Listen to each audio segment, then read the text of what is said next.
Buenos días, nos encontramos nuevamente en otro ciclo de charlas, cursos y capacitaciones brindadas por la Cámara de Empresarios de Agencias de Remesas, con temas que van dirigidos a los beneficiarios de OSEARA, profesionales de la salud y toda la población en general.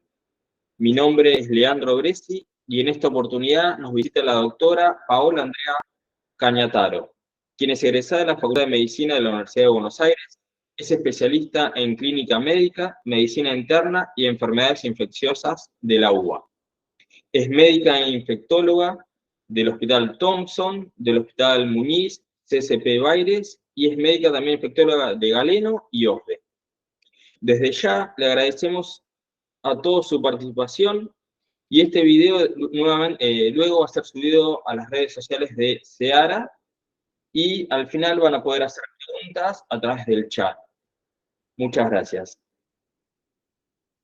Hola a todos, ¿cómo están? Muchas gracias a las autoridades por la invitación y en esta oportunidad vamos a conversar, vamos a charlar sobre qué sabemos sobre el VIH, qué sabemos sobre el SIDA.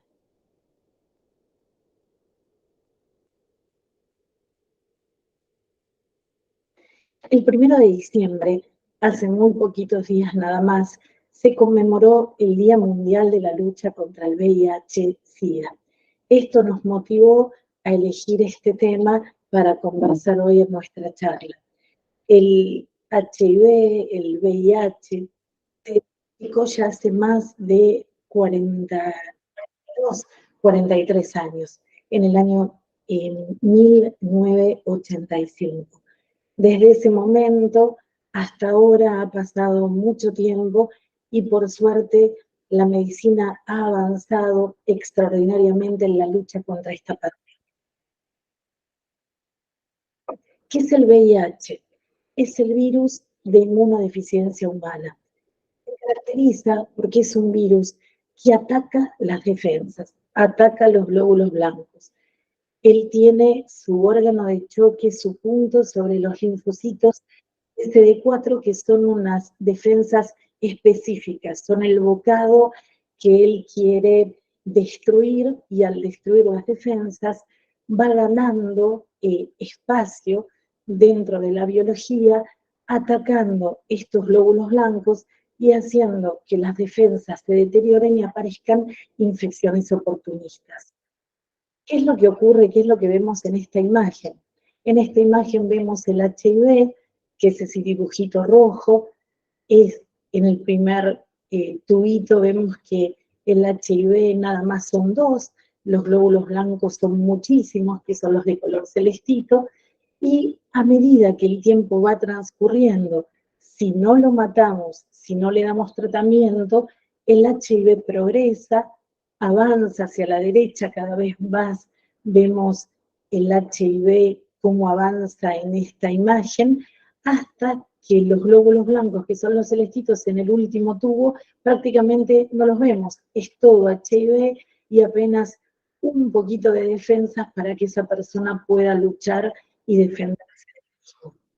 ¿Qué es el SIDA? El SIDA es la etapa avanzada de la enfermedad.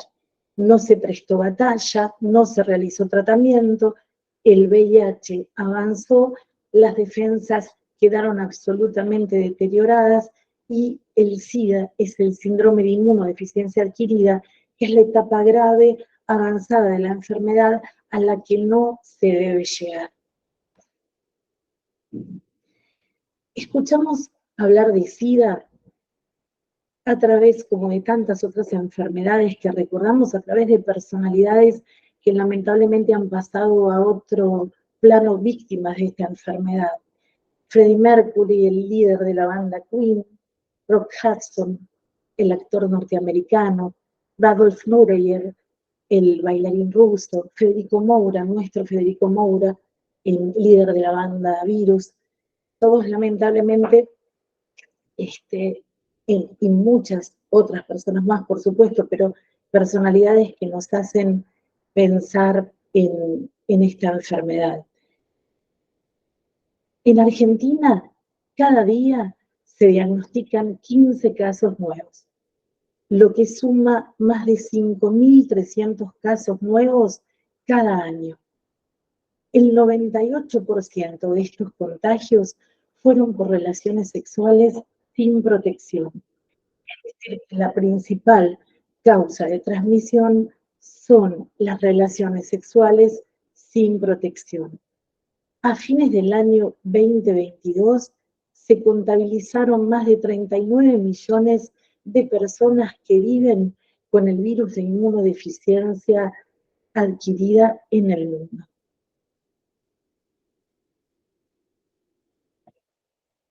Se contagia. Se contagia a través de las relaciones sexuales sin protección, contagia el semen, contagia las secreciones vaginales.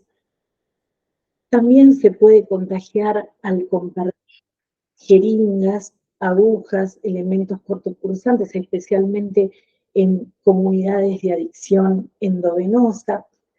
Por eso, como a veces no podemos evitar en muchos de los pacientes el tema de adicciones, pedimos que por favor lo hagan con sus propios elementos sin compartirlos, porque es a veces muy difícil este mundo relacionado a las adicciones y a las drogas.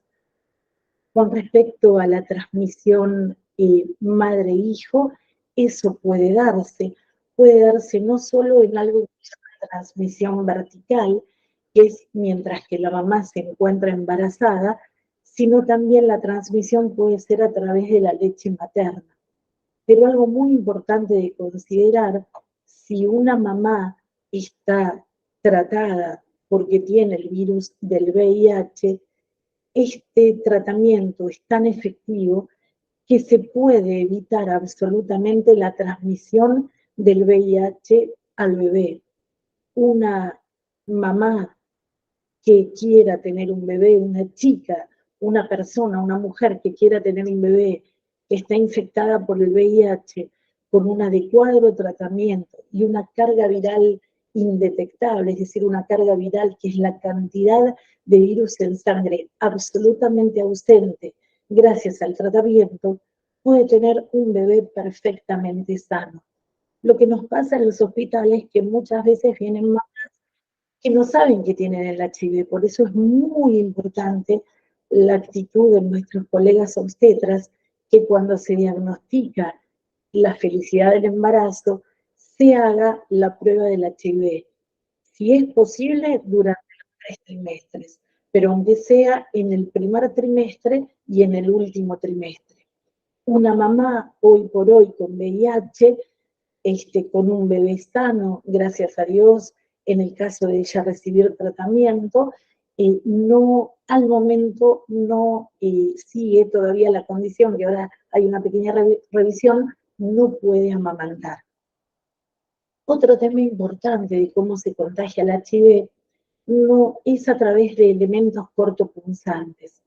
Es decir, una maquinita de afeitar, que un alicate, un elemento de manicuría, una tijera, que puede estar contaminada con sangre infectada de HIV, puede contagiar el HIV. Por eso es muy importante, si estamos en grupo de amigos, en camaradería, en compañeros, no compartir tijeras, no compartir alicates, no compartir maquinitas de afeitar, cepillos de dientes, que no está acá en la imagen, porque el cepillo de dientes puede tener a veces en el cepillado, sin querer, a veces hay algún poquitito de sangrado, ese sangrado puede contaminar el cepillo de dientes y eso también puede infectar. También es muy importante el tema de manicuría, el tema de pedicuría, controlar nuestra salud y exigir que todos los elementos que usen con nosotros cuando hacemos alguna técnica de manicuría o de pedicuría estén correctamente esterilizados.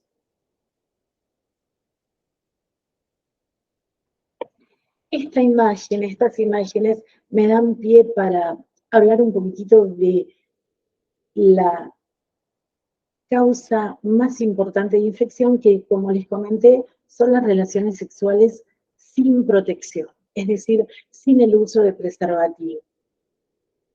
Cuando una persona tiene una relación sexual con otra, en realidad no solo está teniendo relación sexual con esa persona, sino con todas las personas que a lo largo de la historia su compañero sexual tuvo contacto sexual. Por eso es muy importante el uso de preservativo, porque en realidad preserva la salud de contacto sexual con no solo la persona, el compañero sexual de ese momento, sino la historia de los compañeros sexuales. Fuera de eso, es muy importante también, mirando la otra imagen, que mucha gente está infectada por el VIH y no lo sabe. Entonces, puede comentar, está todo bien, acá no pasa nada, no hay ningún síntoma, pero en realidad puede estar contagiada del HIV y no saberlo, y al no saberlo, lo transmite absolutamente. Ese es el motivo de estas imágenes. Con respecto a las relaciones sexuales, que son la causa más importante de transmisión, son relaciones sexuales heterosexuales entre hombres y mujeres, y también relaciones sexuales homosexuales entre dos compañeros varones o entre dos compañeras mujeres o cualquiera de las otras variantes. Y bueno, y acá otra vez el tema de la imagen de la mamá y de la prevención de la transmisión vertical. Hablamos de la transmisión vertical cuando el HIV puede transmitirse de la mamá a la criatura. Y por eso, repito, es muy importante el testeo del HIV también durante el embarazo. ¿Cómo no se contagia? Hay muchos mitos y muchos miedos con respecto a cómo se puede contagiar o cómo no se puede contagiar. El abrazo, los besos, las caricias no contagian. No contagia tampoco compartir utensilios, comer de la misma comida, probar del mismo helado. Tampoco contagian las piscinas, las piletas, no contagian los jacuzzis. Y también hubo mucha preocupación con respecto a los mosquitos que transmiten el dengue, el zika, el chikungunya, la fiebre amarilla, tantas otras enfermedades que hoy por hoy estamos atentos. No, los mosquitos no se ha comprobado que puedan transmitir el HIV, no lo contagian.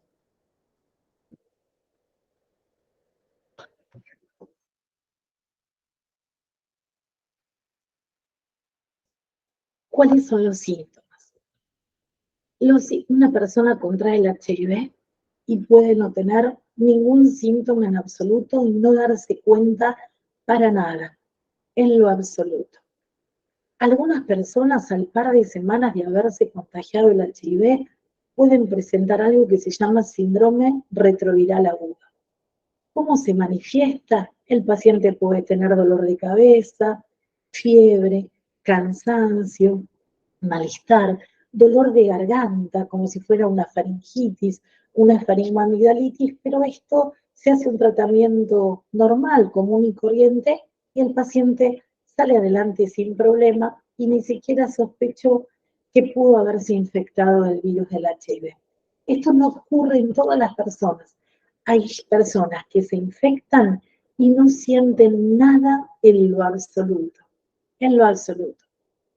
Desde allí, desde este momento que el virus ingresó a la biología y que empezó a comerse las defensas, puede pasar un periodo de latencia clínica que oscila en un par de años, en varios años. A veces hay pacientes que pueden tener una latencia de más de 10 años sin que aparezca el SIDA, que es el síndrome de inmunodeficiencia adquirida, que es la enfermedad grave, la enfermedad con una depresión del sistema inmunológico, las defensas muy bajas, esos soldados bajísimos, y ese paciente que no puede luchar contra infecciones oportunistas.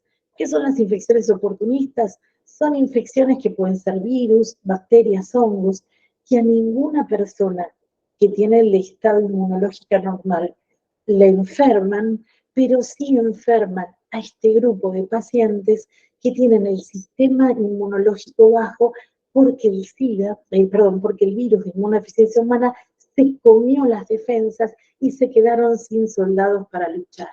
Entonces empezamos a ver pacientes que nos pueden consultar por una tos, pero no una tos común y corriente, una tos persistente, una tos que nos dicen hace meses que toso, decimos, puede ser una neumonía, puede ser una tuberculosis, pacientes que tienen cefalea persistente, y decimos, puede ser una meningitis, una encefalitis, hay enfermedades a criptococo, histoplasmosis, etc. Pacientes que de repente tienen diarrea, y diarrea que no se va, y dicen, será colon irritable, será SIBO que ahora está tan de moda, y en realidad es una depresión del sistema inmune que les da una diarrea que no se puede cortar. Adelgazamiento, pierden peso, no saben por qué, pueden tener hasta temor de tener alguna enfermedad oncológica. A veces nos pasa en el hospital con los pacientes mayores que tienen a lo mejor más de 70, más de 80 años, que empiezan a adelgazar y no sabemos qué puede ser. Y en general lo primero que pensamos como médicos que puede ser una enfermedad oncológica, algún tipo de cáncer. Y a veces nos sorprendemos en personas grandes, mayores, al tratar de encontrar qué era lo que las adelgazaba, el tema de que estaban infectadas por el VIH. Porque el VIH no tiene edad, el VIH no tiene grupo social, no tiene profesión, a cualquiera nos podría pasar. Por eso siempre uno lo tiene que pensar cuando trata de encontrar el diagnóstico de la persona que tiene adelante nuestro en la consulta. También a veces puede pasar algún paciente que tiene ganglios, que los ganglios están en todo el cuerpo y nos sirven para defendernos, pero a veces esos ganglios son grandes y persistentes y no se van con el correr del tiempo. También manchas en la piel, porque los pacientes con SIDA, con esta etapa avanzada de la enfermedad, pueden tener manchas que a veces son un tipo de tumores, el más común y frecuente se llama sarcoma de Kaposi. Pero bueno, la intención mía no es asustarlos, al contrario, la intención mía es darles buenas noticias y alentarlos para no llegar a esta etapa que se llama SIDA, sino poder encontrar, si es que hubo algún contagio, encontrarlo precozmente. Y para eso voy a hablar ahora del tema del diagnóstico. Hoy por hoy, tendríamos que hacernos siempre el HIV en nuestros chequeos habituales. Cuando vamos al médico clínico anualmente, pedirle que nos haga el examen del HIV y estar tranquilos de que no nos contagiamos. Fuera de que es muy importante también hacerlo si hubo alguna conducta de riesgo.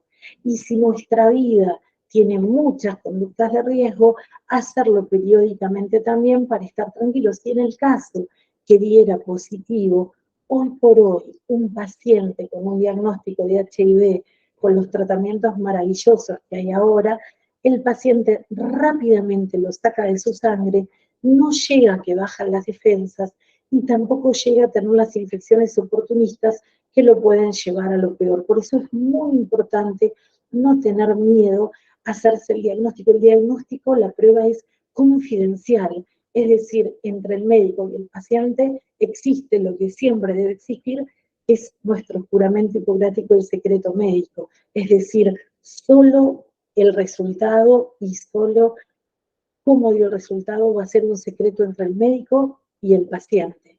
Aparte es una prueba rápida, hoy por hoy, con una gotita de sangre, tenemos el resultado en nada más que 20 minutos.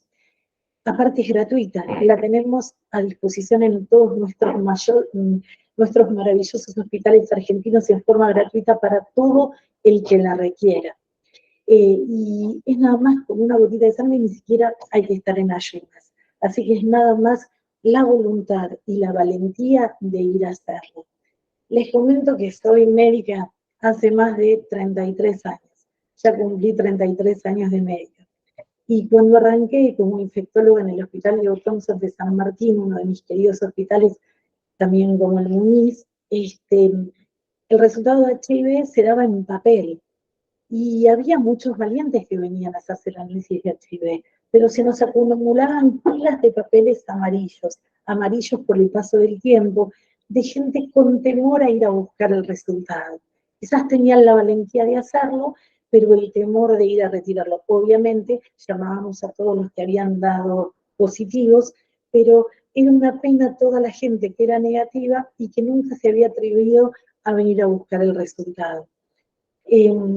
Da miedo hacerse el HIV, da miedo enfrentar muchas veces las realidades de la vida, pero hoy por hoy hacerlo nos garantiza una vida larga, una vida común, una vida deportista, una vida sexual, una vida de ser papá o ser mamá, porque hoy por hoy, con respecto a eso, cuando el tratamiento es perfecto, no hay ningún inconveniente, que ahora voy a hablar de ese tema un poquito más adelante. Pero lo importante es atreverse a hacerse el análisis, y uno a veces, con todo respeto a mis amados colegas, uno a veces va al médico y le dice, por favor, haceme un chequeo completo, y el colega divino y hace todo el chequeo completo. Pero a veces para el colega que nos hace el chequeo completo no incluye el HIV.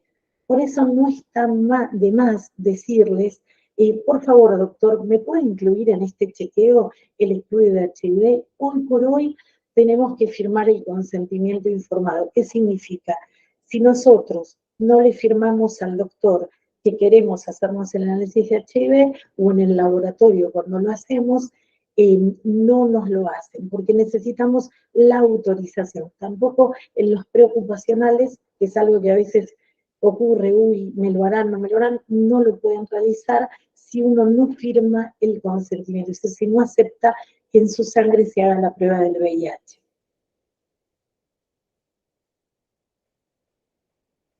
Tiene cura, permiso, voy a tomar un traguito de agua.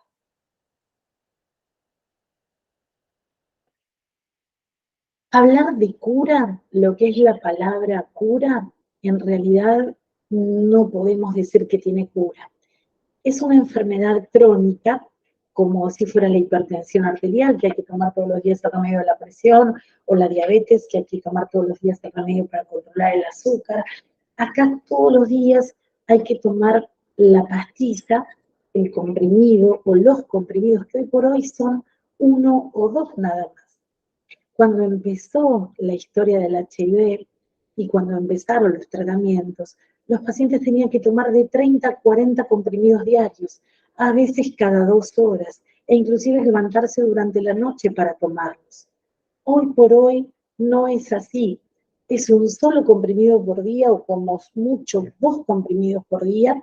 Son muy buen tolerados, prácticamente no tienen eventualidades adversas, y producen lo que llamamos una gran adherencia.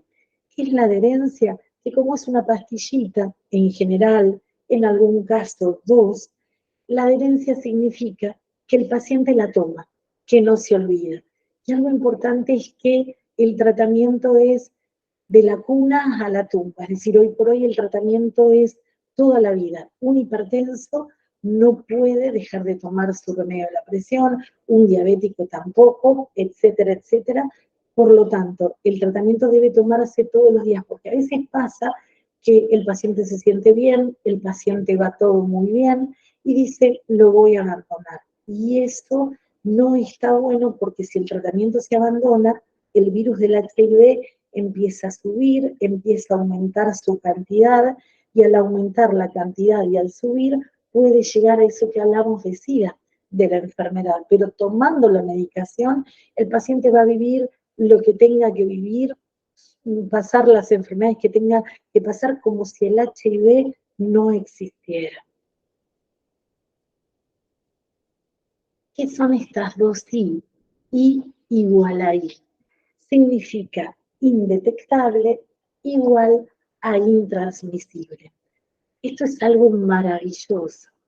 Maravilloso por varias razones.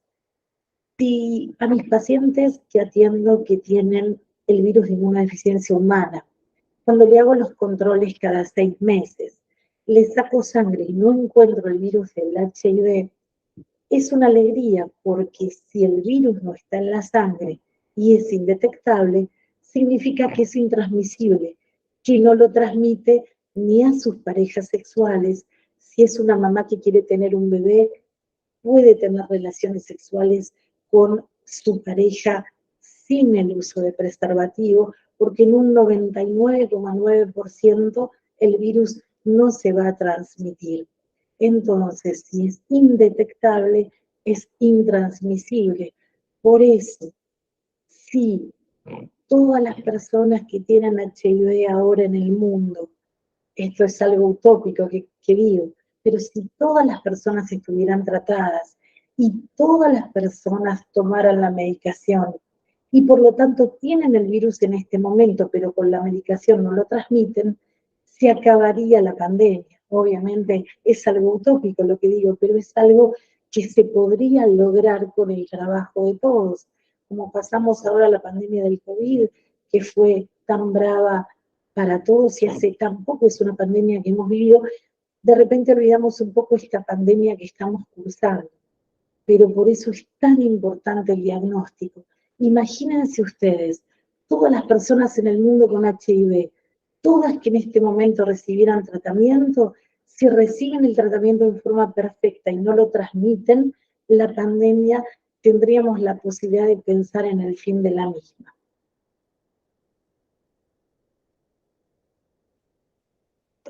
Existe una vacuna, ojalá, como nos pasó con el COVID, que por suerte tan rápido se consiguió la vacuna, rapidísimo en la historia del mundo. Pero bueno, la vacuna contra el HIV no existe al momento, se está estudiando, se están haciendo estudios cada vez más avanzados y más prometedores, pero la vacuna hoy por hoy no la tenemos. ¿Cuál es la vacuna que hoy tenemos contra el VIH? Es el uso del preservativo. ¿Por qué? Porque en el 98% los contagios fueron a través de la vía sexual. ¿Y cuál es también una especie de vacuna? El testeo. El no tener miedo al testeo, porque el testeo tiene tratamiento, el tratamiento hace que el virus no esté en la sangre, si el virus no está en la sangre, no se transmite, y entonces también, entre comillas, sería una especie de vacuna el animarnos al testeo. Con respecto al uso del preservativo, a veces pasa que se relaciona el preservativo al tema del embarazo. Uy, hay que usar preservativo para evitar el embarazo. Y alguien de repente toma anticonceptivos y dice, no, como tomo anticonceptivos no hay riesgo de embarazo, entonces no uso el preservativo. Pero en realidad el preservativo va a evitar el embarazo. Pero el preservativo, lo más importante es que previene de las enfermedades de transmisión sexual. Cuando nosotros tenemos un paciente delante nuestro, una paciente VIH positiva, decimos, si entró el VIH, también pudo haber entrado la sífilis, gonorrea, clamidia, hepatitis C, hepatitis B, etcétera, etcétera. Por lo tanto, cuando el HIV es positivo, también es muy importante buscar otras enfermedades de transmisión sexual, porque si entró el HIV y la puerta estaba abierta, pudieron haber entrado otras enfermedades de transmisión sexual en ese contacto de riesgo. Así que bueno, el preservativo sí, como dice Clemente, hoy por hoy es salud, y ojo que los preservativos tienen fecha de vencimiento, fecha de caducidad, así que es muy importante revisar ese tema, también conservarlos bien. A veces pueden estar un montón de tiempo en un bolsillo, un montón de tiempo expuestos al calor, o a veces cuando se abre, mucha gente en vez de abrirlos con la mano, lo abre con los dientes, y sin querer abrirlos con los dientes puede lastimarlos y hacer que el preservativo ya no sea seguro porque tiene alguna perforación o microperforación. Por eso es muy importante el tema de valorar esta data.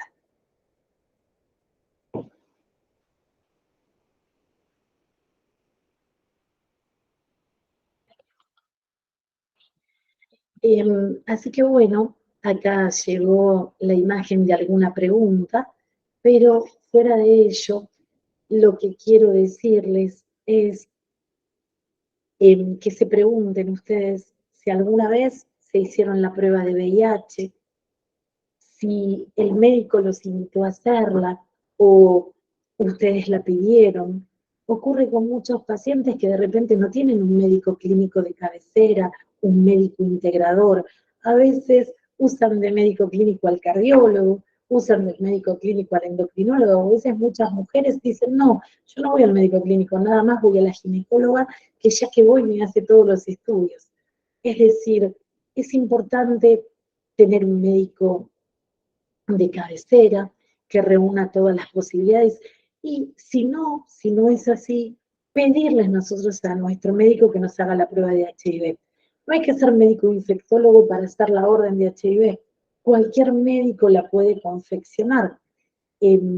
Así que no es que tenemos que hacerla de ese modo. Inclusive también se pueden hacer las pruebas de HIV en los centros o en los puestos de prevención de HIV, que a través de una entrevista pequeña y una firma de confidencialidad se acepta la realización de la misma. Importante tener un diagnóstico precoz. El HIV no es sinónimo de muerte. Hace muchos años, uno cuando daba este diagnóstico era realmente dramático porque parecía una sentencia de muerte. Esto no es así, los tratamientos son efectivos, los tratamientos lavan la sangre del HIV, las personas pueden mantener relaciones sexuales si son indetectables con sus parteneros sexuales sin el uso de preservativos. Las mamás pueden tener bebés sanos, los papás pueden tener bebés sanos, así que no dejen de hacerlo, no dejen de chequear esta posibilidad. Así que bueno, no sé si aparece en el auditorio alguna pregunta. Alguien que quiera hacer algún comentario, a mí me encantaría que me hagan alguna pregunta.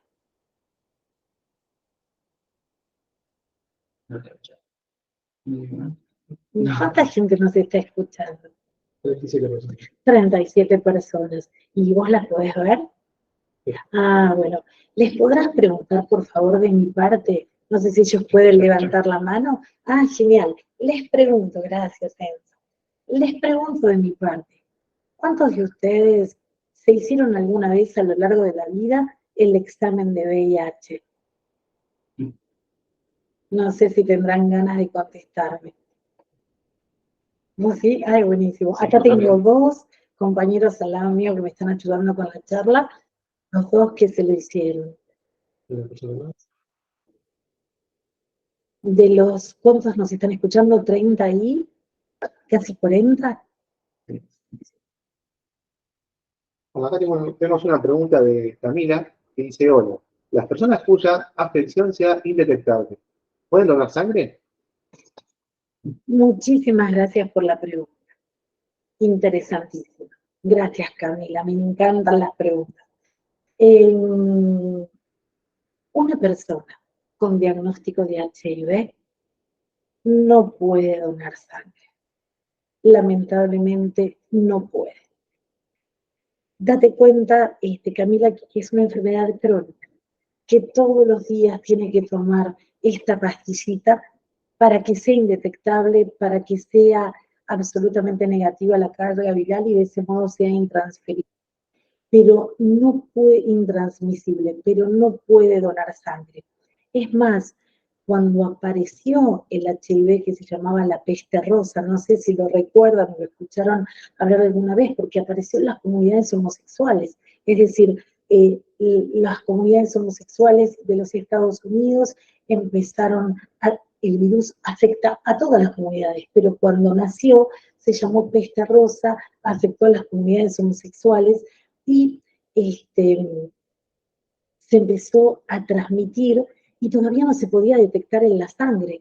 Y a lo mejor alguna persona donaba sangre y como no se tenía para hacer la prueba en la sangre, mucha gente se ha contagiado por donaciones de sangre. Que hoy por hoy eso es muy importante y gracias a la pregunta de Camila me sirve para decirlo, la sangre de los bancos de sangre están absolutamente testeadas, es decir, una bolsa de sangre no es dada, administrada a alguien que la necesite sin hacer la prueba, es decir, por ley, la sangre está testeada también, entre otros testeos, para el HIV, pero no, una persona que se le fue diagnosticado el HIV no puede donar sangre. Bueno, acá tenemos otra pregunta de Natalia, que dice, ¿cuánto tiempo es el periodo ventana? El periodo de ventana, muy interesante. ¿Qué es el periodo de ventana? ¿Natalia se llama? Natalia. Natalia, gracias por tu pregunta. El periodo de ventana es ese periodo en el cual la persona adquirió la enfermedad, es decir, el virus de inmunodeficiencia humana ingresó al cuerpo, esa persona no se da cuenta y es el periodo en el cual hacemos la prueba y todavía la prueba da negativa, es decir, el virus está, pero la prueba da negativa. El periodo de ventana se ha cortado muchísimo, se ha cortado muchísimo. Ahora el periodo de ventana puede ser entre 20 y 22, 25 días. Es muy corto. Lo que pasa es que no todas las personas son iguales. Hay personas que crean anticuerpos para las enfermedades más rápido y otras que los crean más lentamente.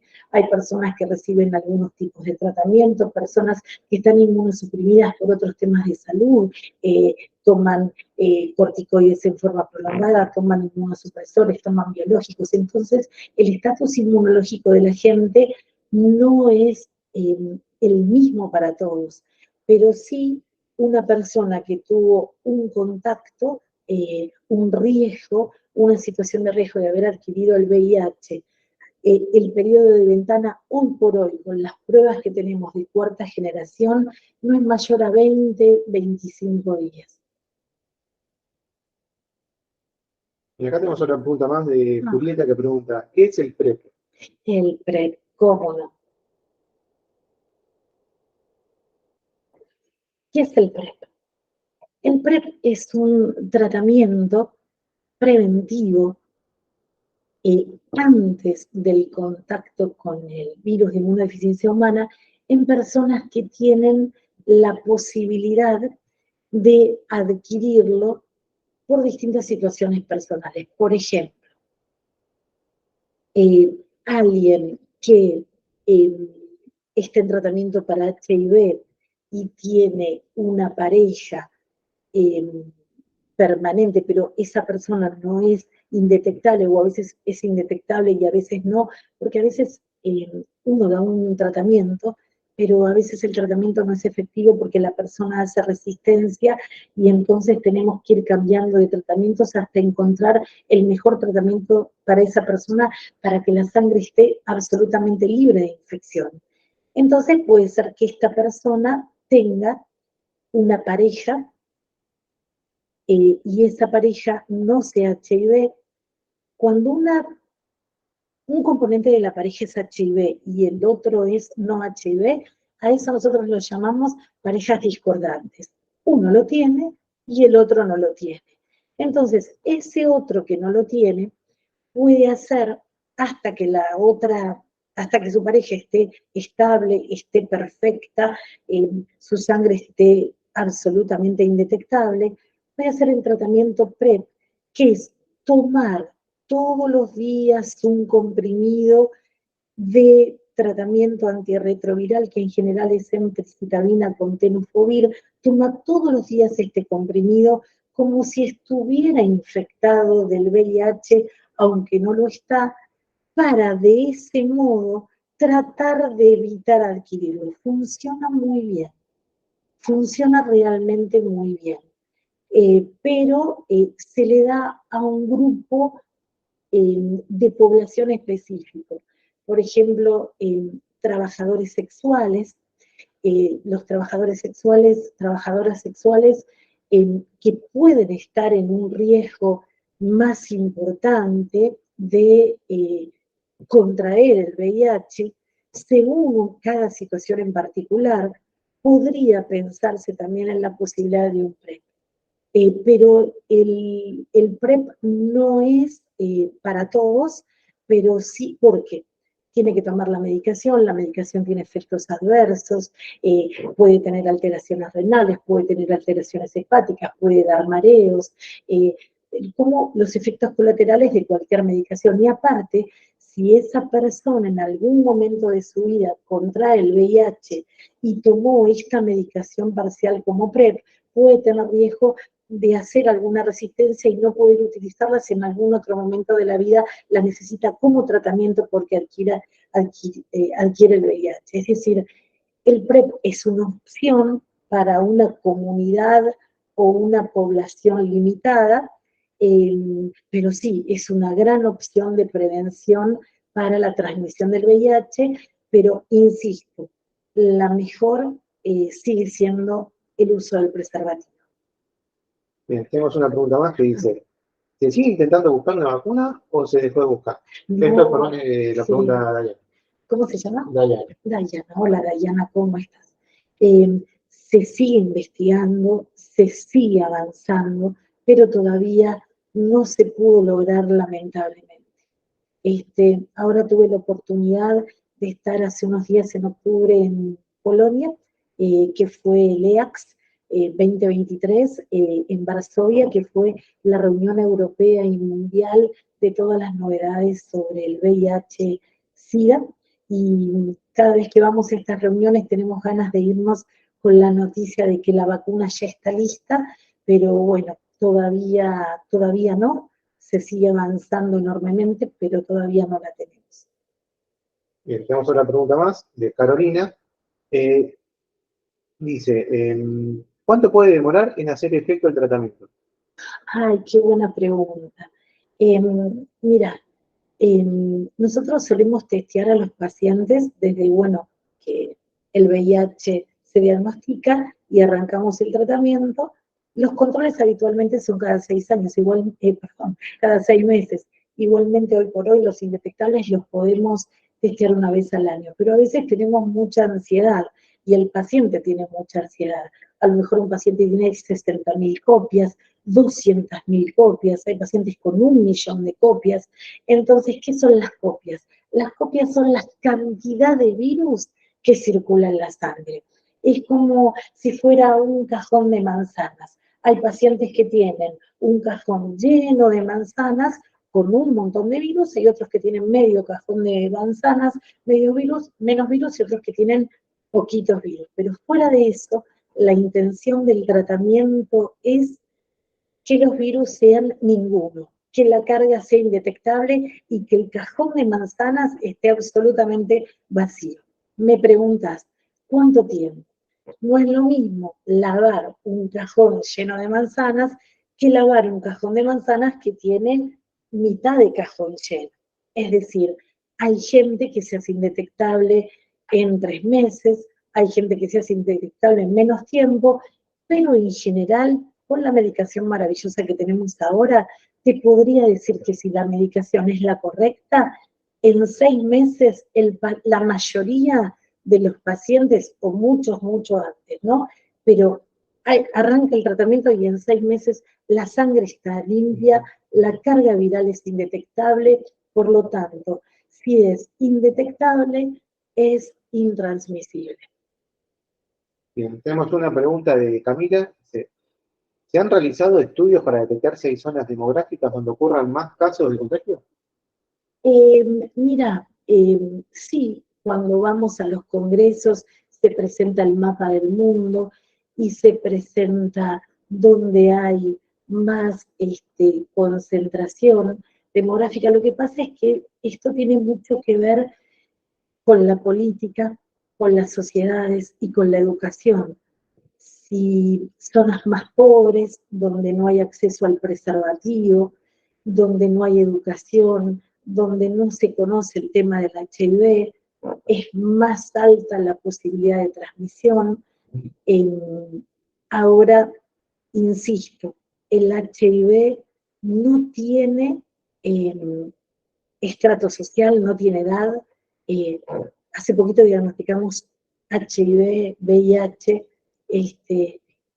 la paciente más de 80 años, mi paciente, se pensaba que tenía un cáncer en el tubo digestivo, adelgazaba, viene infectología, le hacemos la prueba de VIH y dio positivo, es decir, no hay grupo etario, no hay condición social, pero sí, obviamente, si no hay educación, no podemos prevenir algo que no conocemos. Si no hay preservativo, hay personas que a lo mejor no lo pueden comprar. Algo muy importante. En la Argentina, la entrega de preservativos es gratuita en nuestros hospitales. Algo muy importante. El Estado argentino garantiza el tratamiento que es absolutamente gratuito, sea que el paciente tenga obra social, sea que el paciente tiene una prepaga, o sea que el paciente lo atendemos en el hospital con la misma medicación maravillosa que le lava la sangre. Eso es muy importante de decir. La medicación está garantizada y la medicación es gratuita. Bien, tenemos una última pregunta de Milena. Dice, ¿cuánto tarda en hacerse visible, detectable en la sangre el virus desde el acto sexual? ¿Cuánto tarda? ¿Cómo no? Hola Milena, ¿cómo estás? Y muchas gracias por tu pregunta. Desde el momento del riesgo, la persona debería hacerse la prueba en el mismo momento del riesgo y explico por qué.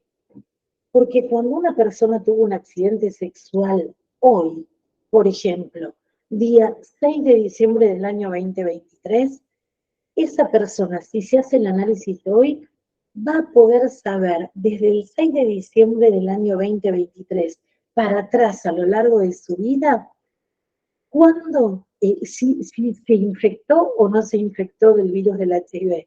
Entonces, en el momento del accidente, en el momento de la situación de riesgo, hacerse la prueba del HIV habla de toda la historia de esa persona hasta el momento del accidente, porque para que la prueba sea reactiva, más o menos, gracias a los métodos ahora de cuarta generación, más o menos estaríamos hablando hacerla a partir del día 20, 25, al mes del accidente, y fuera de ello hay que repetirla a los 3 meses, a los 6 meses, y se habla que también habría que por seguridad repetirla hasta el año.